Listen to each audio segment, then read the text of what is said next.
Mare, mare. Ay, Uy, bakit? ba't ang tanghali na tulog ka pa? Ito ang pakaramdam ko. Ha? Ito ang pakaramdam. Ay, siya. Eh, ito, dinala ko yung hinira kong bigas sa'yo. Sabi mo na lang yun, pre. Ha? Lagay mo na lang dyan. Nilagay ko na lang dito. Baka hindi ako abot ng bahay. Ano ba nararamdaman mo? Masakit ang aking ulo. Masakit ang ulo mo? Oo. Ay, siya. Bakit ganun? Kasi, Anong... kasi wala akong pera kaya masakit ang ulo ko. wala kang pera. Utangin mo ko parang, Uy, nakigaya ka pa sa akin. utangin mo ko parang wala yung sakit ang ulo ko. Parang, Ako, sa akin si Mari talaga. hindi na parang yung sakit ang ulo ko. Nakigaya ka pa sa akin. Ano mo?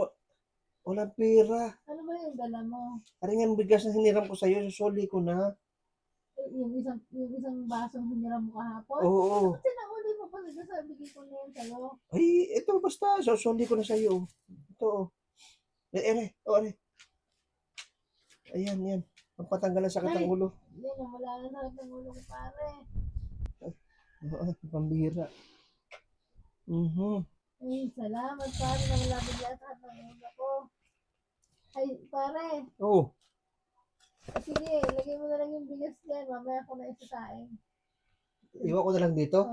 Ay, sige na, pare, salamat ah. Ay, sigurado kang okay ka lang. Okay lang ako. Mawala na din ito mamaya. Sino ba kasama mo? Wala, mag-isa lang ako. Isa ka lang. Hindi ka pa kumakain. Hindi pa. Ay, siya. Ay, wala kang kasama. Wala nga eh. Gusto mo gamutin kita? Ha? Gagamutin kita. Huwag na, huwag na. May galing na. Isu, tabi tayo. Gagamutin kita. Sige, sige. Gagamutin kita. Pare, baka mamaya biglang dumating si Mister, nabili lang yun ng aking gamot. Bakit nasa ba mister mo? Diyan lang yung bumili ng biogesic. Oh, sabi mo wala kang kasama. Kaya nga, wala nga akong kasama dito, pero si Mr. nandiyan bumili ng biogesic. Ano ba yan? Oo. Ayusin mo kasi yung ano mo. Sandali lang. Aalis na ako. Ha? Aalis na ako. Bakit? Sandali. Ay, kung dumating yung asawa mo, anong isipin niya sa akin? Hindi. Hindi, alis na ako. Sige, alis na ako. Mamaya, hindi ka naman aanohin noon. Dahil mo lang, diniram pa nga ako ng pera eh.